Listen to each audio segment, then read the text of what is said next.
The News 4 Rundown starts now. Good evening, everyone, and welcome to the News 4 Rundown. I'm Un Yang. It's Wednesday, May 27th. And here's a look at some of the stories we're following for you tonight. Coming up, celebrating America's 250th birthday. Preparations are ramping up for next month's historic UFC fight at the White House. A look at the temporary arena being built on the South Lawn. Plus, are children spending too much time on screens in school? There is a growing push to limit technology in the classroom. One of the nation's largest teachers' unions wants to restrict computer use for young students and limit AI in schools. Randy Weingarten, president of the American Federation of Teachers, joins us live. And News 4 gets an exclusive look inside a Virginia business where union electricians say the data center explosion is helping build the middle class, the little-known industry that's creating high-paying blue-collar jobs. First, though, let's start with the weather. Storm Team 4 Chief Meteorologist Doug Kammerer tracking some storms moving through the region, so we're not done with the rain yet, Doug. No, we had the rain earlier today, some strong to severe storms south of D.C., and then we saw some sunshine for a good part of the afternoon. But now we're tracking the storms moving back in. Look at the dark skies off in the distance. This is our rest-in camera. The storms are just off to the west right now. Take a look at those storms making their way back in across our area. There's the line of severe weather down to the south. Nothing severe right now, but take a look at where this storm is making its way in through Clark County and Warren County, right on into northern Fauquier County right now, right along 66. More shower activity around Leesburg, up towards Frederick, back towards Winchester as well. Zooming on in to this storm, and once again, this is a strong storm, not a severe thunderstorm warning or anything like that, but a lot of lightning, a lot of very heavy rainfall right around Marshall, right on up towards Bluemont, back towards White Post, and here's Front Royal. So 66, definitely a slow go of things as you make your way through the evening, and these showers will continue to work their way toward the D.C. Metro over the next hour to 2 hours or so. And we still have a frontal boundary up to the north that has to sink down across our area. That still has a chance for showers into the overnight hours, but I'm tracking a much bigger change coming in during the day tomorrow, right on in towards the end of the week and your weekend. I've got that for you coming up in just a minute. All right, we'll see you then. Doug, thank you. As preparations continue for next month's Freedom 250 celebrations, a giant construction project for the UFC fight on the White House lawn is very visible and well underway. News 4's Dominique Moody joins us live with an update on this construction project and event. Dominique, good evening.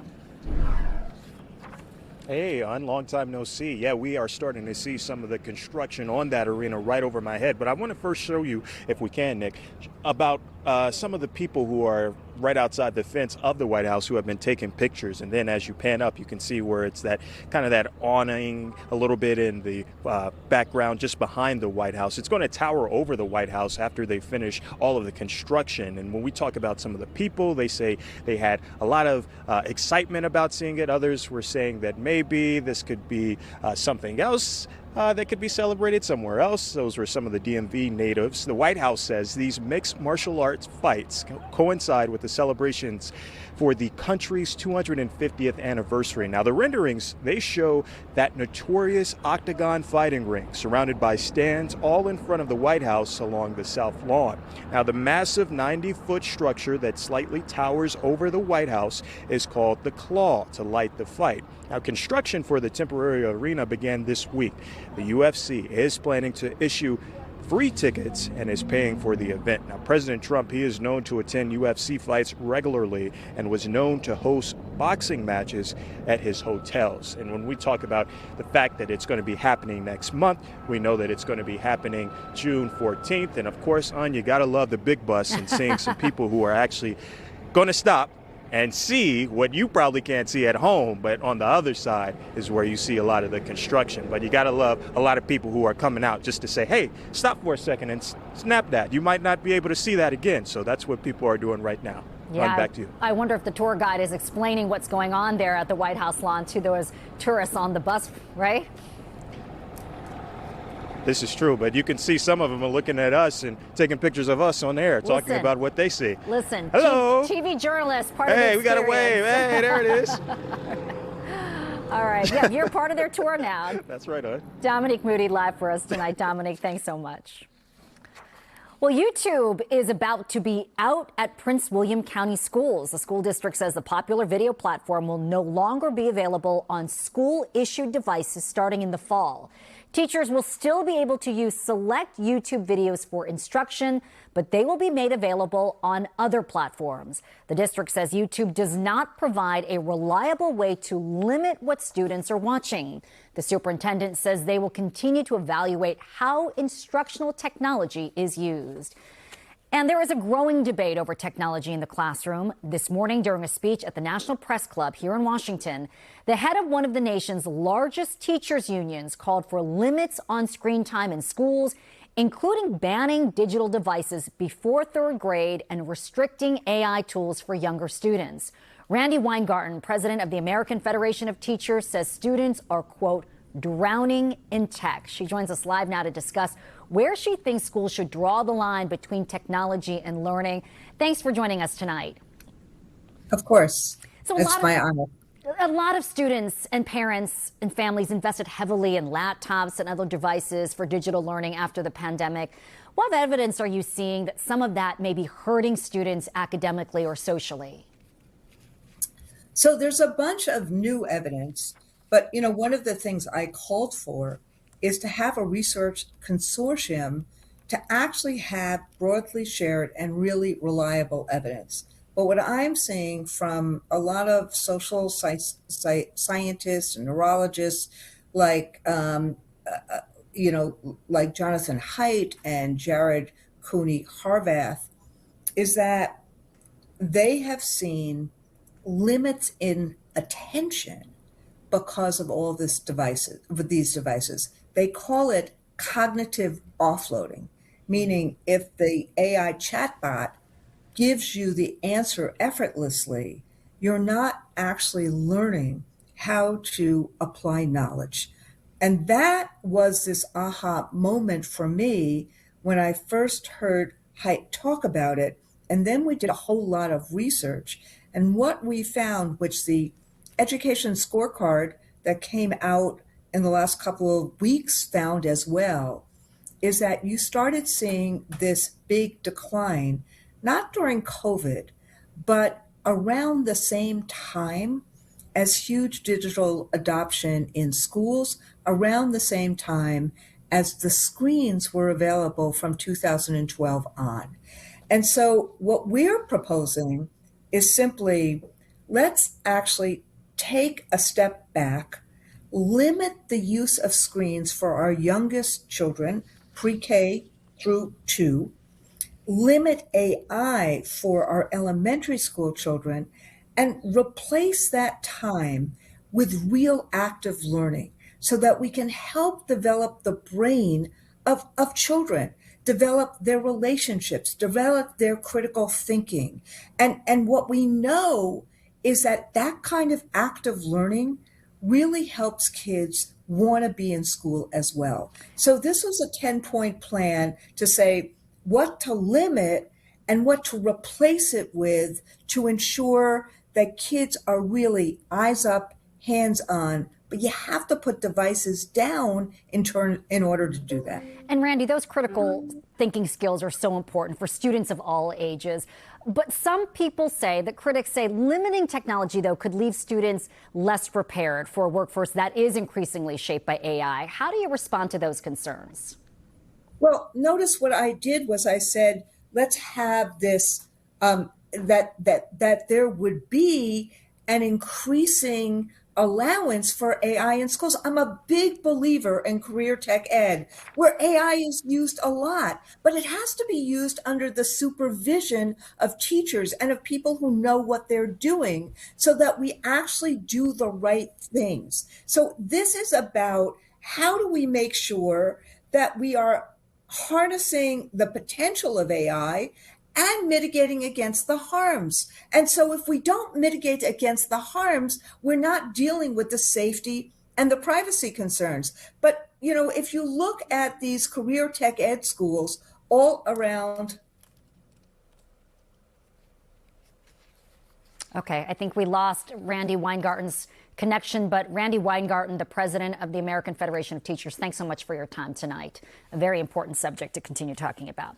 News 4 is taking you inside of a business now you've probably never heard that's really starting to explode throughout Virginia. It is an offshoot of the data center industry boom. Local electricians are prefabricating parts that data centers need and shipping them all over the country.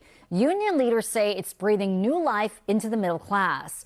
Northern Virginia Bureau reporter Drew Wilder has a story you'll see only on News 4.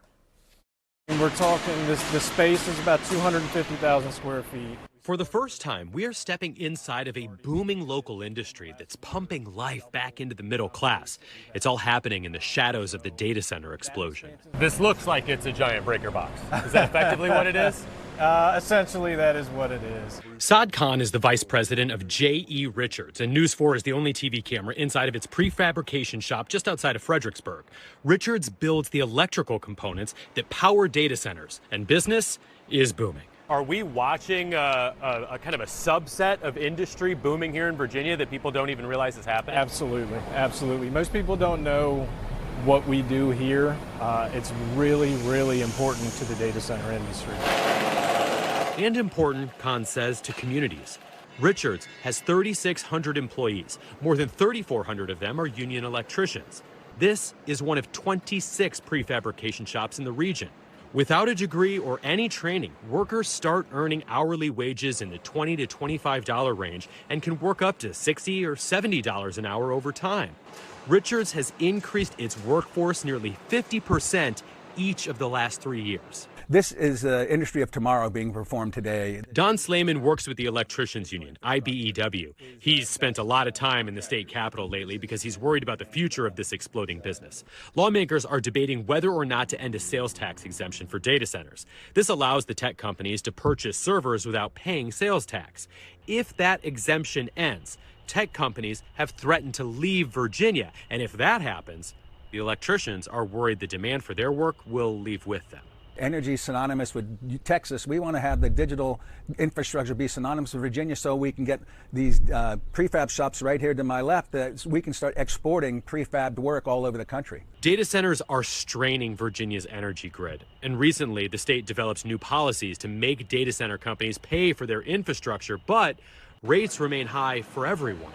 But the Electricians Union says thousands of blue-collar workers have never had this much work at this level of pay ever. What would you want people to know that are watching these data centers go up? They're not excited about them. They're worried about the energy use. They're ugly. They're noisy. Could be health effects. What are you seeing? I would say that it is every community that I have seen that has started to build data centers, and I've seen them all across the country. Those communities have exploded with growth. The local people are getting a lot of experience and making a lot more money, and they're actually building careers where they can sustain their families for generations. The birth of AI could mean the digital infrastructure boom is still in its infancy. And if that's the case, Virginia's labor groups hope the Commonwealth becomes the blueprint for building the future with quality middle-class jobs. Reporting in Northern Virginia, Drew Wilder, News 4. Still to come tonight on the News 4 Rundown, Tommy McFly's Beyond the Marble series continues as we celebrate America's 250th anniversary. He takes us to Pierce Mill in Rock Creek Park after the break. Doug's tracking our weather tonight, too. Yeah, and I'm tracking one thunderstorm, a strong thunderstorm, working its way through Fauquier County, now working its way down 66, right in towards parts of Prince William County as well. More showers up towards areas like Frederick and Leesburg, but again, these are tracking towards the metro. I'll show you what to expect as we make our way through the rest of tonight and what's next in our forecast coming up.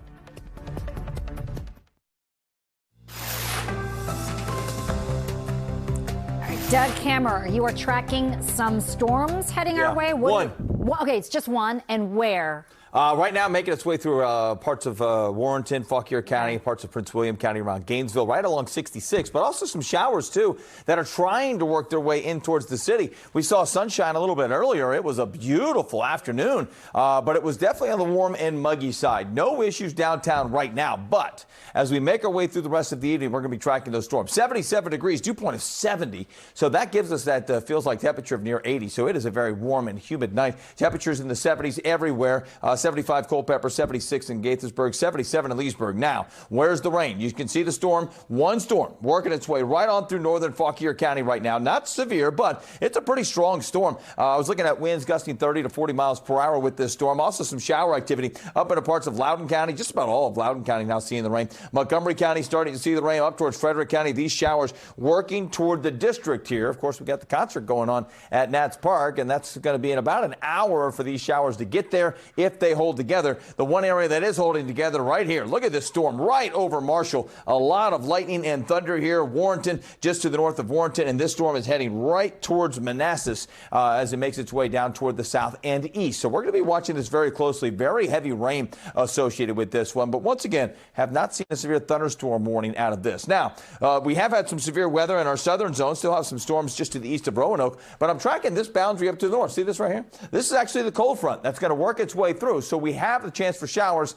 all the way through the overnight hours until that front moves on through. So I'll show it to you. There it is right there, working to the south. Again, some showers maybe around 11, 12, 1 o'clock as that boundary moves through. But by tomorrow morning, now we're clear. Now we're looking at a great start to the day on Thursday. And look what we've got here. High pressure building in, sunshine coming our way, and around high pressure, we get northerly flow. That'll give us much less in the way of humidity, too. So we're really looking at a great day. So tomorrow's forecast, sunshine, less humidity. Temperatures into the upper 70s during the afternoon, starting off nice and mild. A lot of sun during the day, a few clouds during the afternoon, but all in all, a great looking forecast. A fantastic Friday. Look at your weekend. 76 Saturday, 74 on Sunday. That's looking great, too.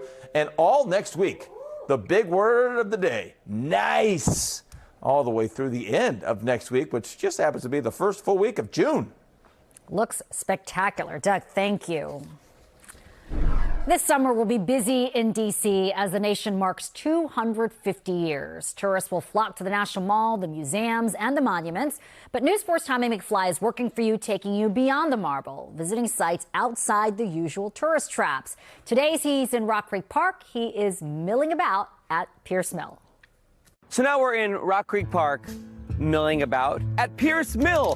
4 floors of grist mill history and a current day, because this is the only mill in a major U.S. city that is still actively milling. Come on, let's go check it out. Pull the string. Oh, okay.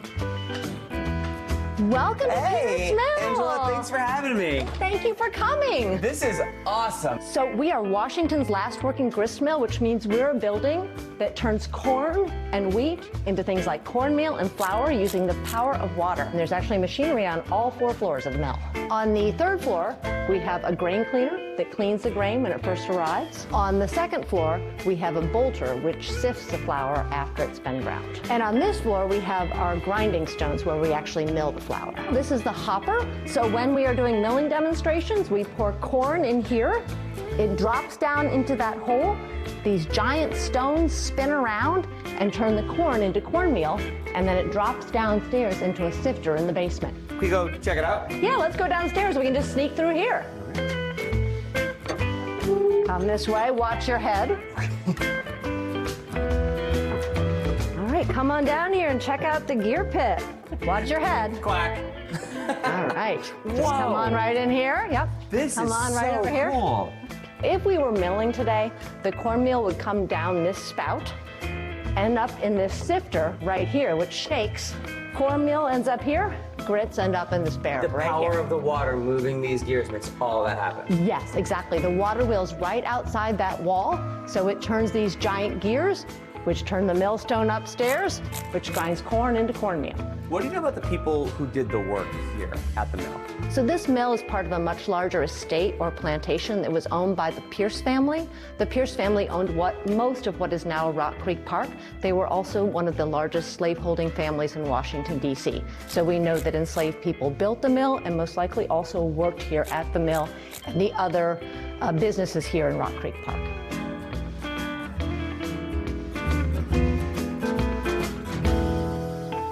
You can get a pretty good view of it here. Wow. But if we go around the other side, you can see it better. Let's do that. Let's walk around. Angela, I can't help but notice there's not water going through the mill. Yes. Unfortunately, our recirculating pumps broke last August, but the Friends of Pierce Mill are working with the National Park Service to fix the pumps and get the mill running again. I have a bit of a burning question. Oh, and you can yes, choose to confirm or deny it if you want. Okay. Is it true that this place has a spy history? In fact, it does.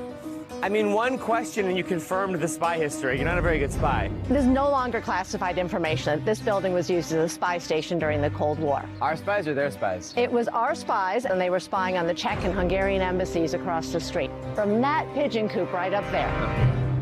It's a good vantage point. It is indeed. Angela, when you think about milling and the founding of the nation, why was it important? So there used to be mills all over Washington, D.C. and the Mid-Atlantic, and it was one of the most important industries in this country in the first decades of the 19th century and really helped this country get started. So you're saying milling really helped the country to flower? Yes, it did. Go see what else If you happened. keep your nose to the ground, Sean, you can build a new country. Be here all week.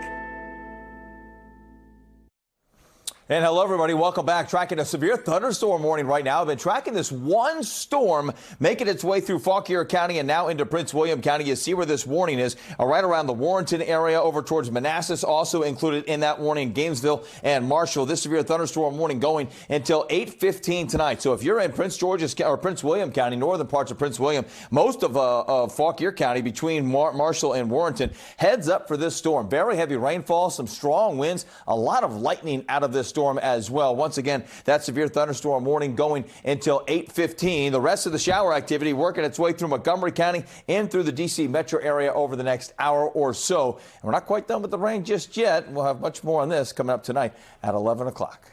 All right. Thanks for the update, Doug. This is the Xfinity Sports Desk. All right, we know the Commanders were back on the practice field today. Our team insider JP Finley in studio with us for this voluntary workout. I asked you, was Sonny there today? Sonny was there. Okay. Sonny was there. Now remember, Dan Quinn kind of makes his rookies earn it a little. Yeah. So Sonny is not going to immediately jump into that top unit with the linebackers. Can we pause real quick before we talk about the Commanders, people that take their jobs very seriously? Yeah. Kammerer had said bye to both of us. Yeah. He was out the door. And then I heard Doug come back in, put his mic back on, said, hey, I just got a severe thunderstorm warning. We got to bring this to the air. Yeah. That's pretty cool. Salute to Doug. He's a major weather nerd. But that's important for viewers to know. He had left. He absolutely is working for you. That's why he's the guy. Absolutely. Yes, All right. yes. Football. Here's another guy working for you. That is Jaden Daniels at OTAs today. This is really the first look we've gotten at Jaden since he was injured way back in that Minnesota game in early December. Jaden looks sharp. You see him connected with Terry McLaurin on. I know you love to see that. Exciting. There's your guy, Sonny Styles, There he you were is. asking me about. Now, there's so much new stuff happening, including the installation of a new offense, and you wonder how Jaden Daniels handles that. His teammates say pretty well. Jaden's kind of known for his mental processing. How fast has he picked up what is a new offense? Very fast. I mean, he's a quarterback, so he has to know that, obviously. But, he's doing a great job. And I think we're doing a great job of just crowding around him and, giving him that confidence and making those plays for him and just keep doing that. Yeah, I think his approach, especially to this new system and how he's adopted it and how he's been studying it the whole offseason, you could tell, and so they've done a really good job of being able to, build his confidence to help our confidence learning this offense. So he has full range of everything. So they're getting a little bit more on his play when it comes to the mental aspect of things, and he's doing a phenomenal job. Jaden's kind of known for his mental speed. How fast has he picked everything up? Man, I don't know. I feel like he was one of the founders of this offense as well, just how, easy he's, gotten going with it, and it's been exciting to see. Watching practice, it didn't seem like there was any lag in the installation of this offense for Jaden Daniels. They were running at a really fast tempo. It was pretty impressive to watch. And some of those answers were edited. Because when I asked, hey, how's Jaden doing? They were like, bleep, he's doing great. So we ran the clean stuff. You'll hear from Jaden coming up on All Ears. Can't wait. JP, thanks as always. Thank you, Ann. That's going to do it for us. Thanks for joining us. We'll see you for News 4 at 11. Have a great night, everyone. You're excited.